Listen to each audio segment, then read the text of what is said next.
Hello everyone, welcome back to my channel, Madrona's Pulse Teachings, Astrology for Healing and Thriving. I am Iris and I'm with Finnegan, and those of you who watch my channel regularly, you'll notice that this is definitely not my usual space. I'm in transit with this little guy, and so I'm doing the best I can in this little room I'm staying in. I apologize if there's humming, it's not the greatest light, but I want to get you your weekly Astro Forecast. So that is what I am doing here. So we are talking about kind of the week ahead, and we're looking pretty much from July 15th to July 22nd. And this is a big week. Those dates are bookended by the big events that we have going on. So July 15th, we have the conjunction between Uranus, Mars, and the fixed star Algol. This is happening at 26 degrees of Taurus. And so really this entire week that's playing out, it's kind of, the week begins with this very kind of climactic energies merging together, and I'll talk about that. But then what we're really working with as we move through the week is Mars emerging out of that exact conjunction, and both the combination of what's happening with Mars, and then we're coming into our Capricorn Full Moon, which is happening on July 21st. So this is a big week because these are two really big astro phenomena that are really bringing in transformative energies. And so just knowing that when we're kind of working with this kind of astro forecast of the week ahead, just knowing that it might be a week to ground, it might be a week to nest up a bit, especially if you're getting caught in kind of any of the tidal waves of energy that are coming from the conjunction that's happening between Uranus and Mars, and then coming into a really powerful full moon, okay? And I have a video all about the Capricorn full moon, so that is linked below. I'm not going to talk about that in terms of all the different aspects, because in this video it's really just about kind of weaving a narrative of the general energies for the week ahead to just support you as you're journeying. But I will talk about kind of some of the aspects that are growing through the week that are going to take us there. But first, how's this week starting off? With a bang. It's starting off with Uranus, who is the great awakener, coming into a conjunction with Mars, who is moving through Taurus, and then this week Mars is going to move through that conjunction, and then it's going to move into Gemini this week, and it's going to be in Gemini for our Capricorn full moon on the 21st. And so this is big energy. It definitely is, especially in the collective, and just holding that there's a lot going on in the world globally, where we're seeing kind of some of this very intense energy play out for sure. That while that's happening, there's also this conjunction is for us on our inner world, personal spiritual path that then merges with the external world. It's incredible energy for great awakening. It's incredible opportunity for windows into how our desires being Mars and our action in the world wants to awaken in a way that aligns with our higher self. Okay, now that said, Uranus is big energy, and this is also conjunct the fixed star Algol, and Algol being kind of having a very complicated history in astrology and human history, and in being aligned with the story of Medusa. And so really this is an opportunity for very kind of intense reclaiming. Okay, especially when we work with a reclaimed understanding of Medusa. And I made a video last week that really went into kind of working with the myth of Medusa and understanding how when we work with Medusa in this evolutionary context, and Medusa is an essential part of working with Algol, because that is how the story of Algol has been formed. Again, Algol is a fixed star. And so coming into Medusa from an evolutionary perspective and coming into Algol's place with that, you know, is really coming into reclaiming the parts of ourselves that have been silenced, that have been numbed, that have been turned against ourselves, and that we've internalized what's been turned against ourselves. And so then on that energy, we're having Mars and Uranus, this kind of driving active force of awakening coming together at the beginning of this week, which is really opening up questions. How do I want to awaken in a way that allows me to firstly root into who I am now? Because this is Taurus energy, and Taurus is the body. Taurus is our embodied values. Taurus is how we root into the earth. And so our sense of rootedness could be disrupted. Our sense of rootedness could be disrupted from the sense that there's something that's awakening in our life, and it most likely has to do with our journey of reclaiming. And there, if we're willing to sit with that and move through those emotions, journal, dance, if there's something in the body that wants to get it out and create a sacred space of a container for yourself this week, because this is exact on the 15th, but then we're moving with this energy as Mars kind of moves ahead. And so really working with a container to release what wants to be released. Most likely there's something that wants to be released with Uranus here, but also Uranus is wild card energy. Uranus is, I feel all this happening, but I don't know how it's going to play out. And so just be opening to that this week, because this energy is with us this week. Okay. And then I'm just going to look at my little notes here. And then Mars is going to keep moving ahead. Okay. And so Mars is going to move ahead. And then as it moves towards out of the conjunction with Uranus and it comes into those more final degrees of Taurus, then it's going to come into a sextile with Neptune, who's at the final degree of Pisces, okay?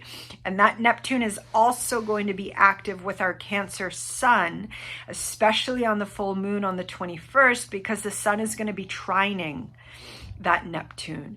So there is also messages this week, and that's really important because Neptune is retrograde at the final degree of Pisces, which is helping us to realign our lives with our spiritual self, with our spiritual path, with our spiritual journey, releasing Neptune and Pisces. And also because we have Saturn retrograde in Pisces, there's a lot of release going on there.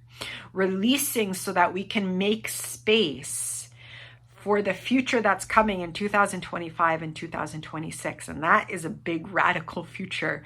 And so that energy is being pulled up here, and Mars has this conjunction with Uranus and Algol, and then it moves ahead, and then it comes into a supportive conversation with Neptune. So there you can also think about whatever is being dislodged, okay? And it's important to remember that the outer planets, they don't use words like good or bad. They don't use words like easy and difficult. They just have archetypal intentions that are about awakening, expansion, dissolving the ego. That's what Neptune is about. And so kind of trying to let go. I know it's difficult. I'm the messenger. I have to do this too. I know it's difficult to let go of those categories like this is good and this is bad, but just coming into the archetypes that something's awakening this week through this Mars and Uranus conjunction. And then Mars is going to go on, and there's something that is also releasing that has a direct impact on our spiritual life and our spiritual path. And then Mars, I just want to trace the path of Mars this week.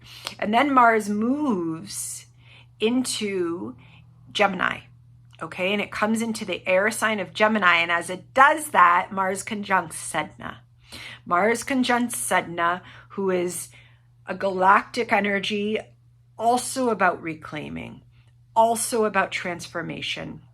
And as that happens at the very first 0 to 1st degree of Gemini, Mars is trining Pluto. So Mars moves in this week from that conjunction with Uranus, outer planet, to sextiling Neptune, outer planet, to conjuncting Sedna and trining Pluto, galactic energy and outer planet. So our drive, this transiting Mars that is speaking to our drive, is getting an overhaul this week, getting an overhaul that's awakening, that's spiritualizing and releasing and then transforming. Okay, it's a big week.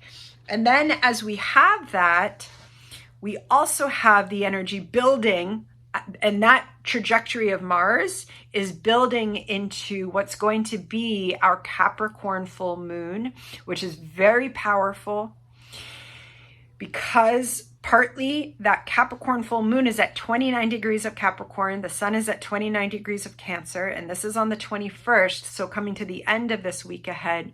And as that happens, we have the moon conjunct Pluto. So the moon is conjunct Pluto for this full moon as Pluto is trine Mars. Okay, so there's a big conversation going on. Pluto is transformation. With the moon, you know, it's kind of like this kind of potential. I mean, Mars and Uranus together are a bit of combusting, but it doesn't have to be bad. It doesn't have to be, you know, even when it's happening in natural ways, we can look at, well, what's going on in the earth, and what is the earth speaking, and what is the earth sharing with us? And when it's happening, especially, you know, my astrology practice in this channel is really focused on our own journeys. And so when it's happening in our lives, something's awakening. And then there's this incredible transformative moment that comes with the full moon. Okay.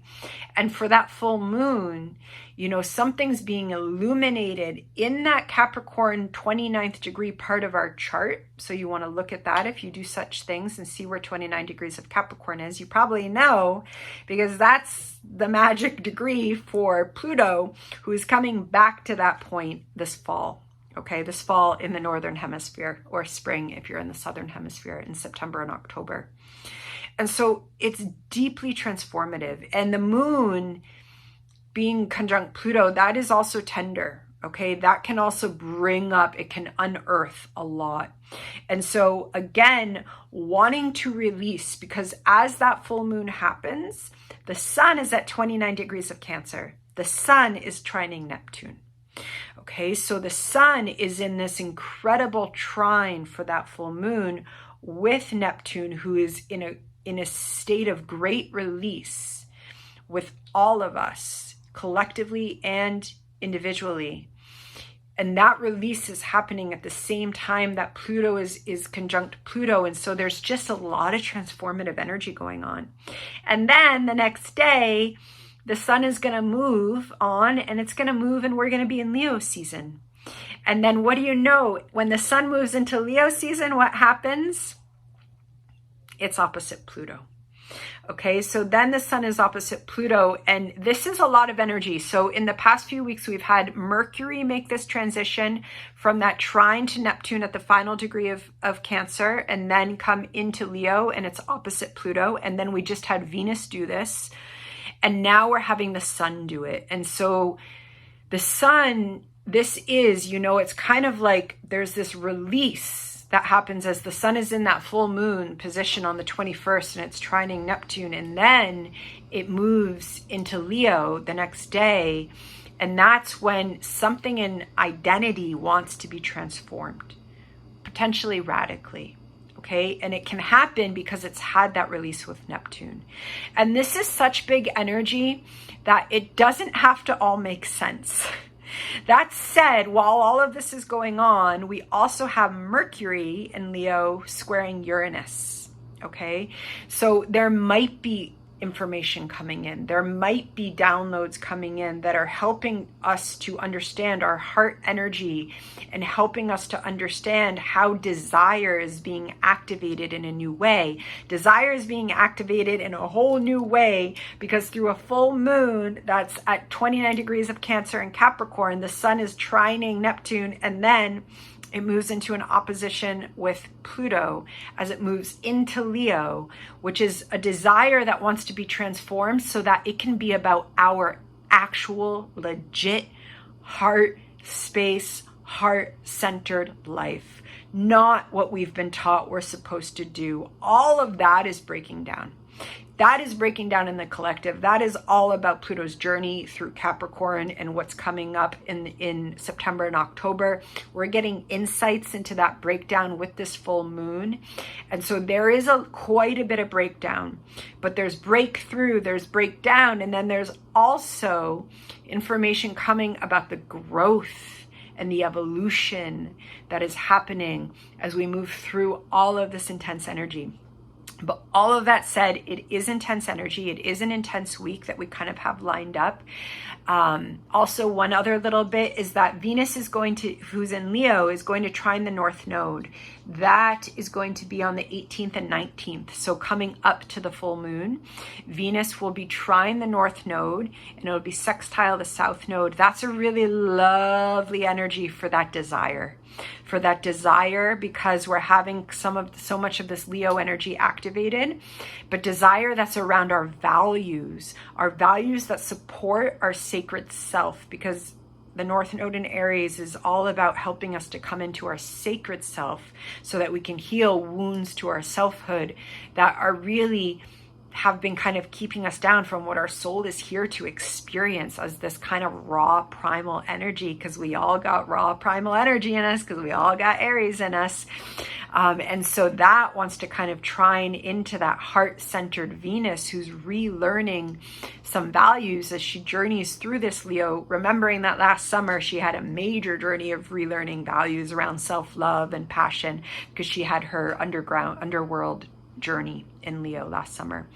Okay, so but that is some supportive energy during this week, and just knowing that that's going on. But it is a week to really lean in to journaling, to carving out time for yourself, to really listening to the body, because Mars has that conjunction with Uranus, and then it's going to move through those final degrees of Taurus.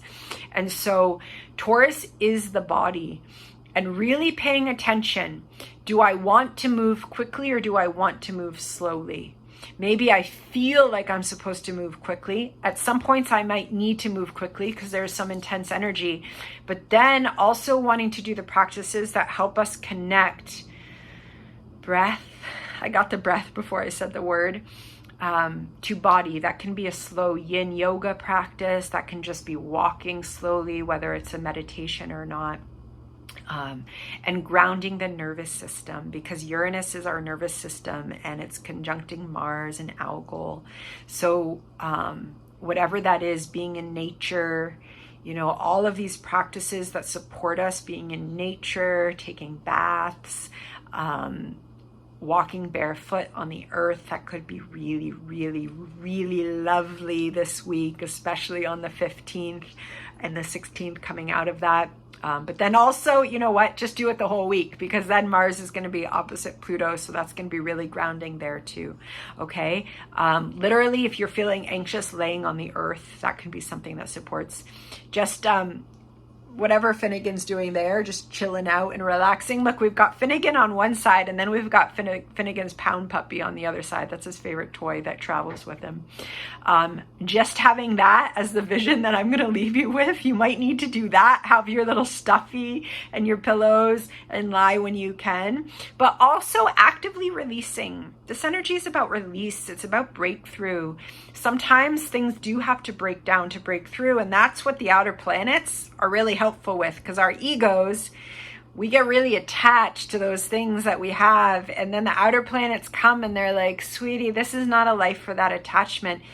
It's not going to help the soul evolve, and we're here to evolve on this journey. And so that's where the outer planets are really, really helpful. That said, sometimes they're not so subtle. So just opening up to what's happening. I am sending blessings as always as we journey through this mighty energy, and I will see you on the flip side. Be well.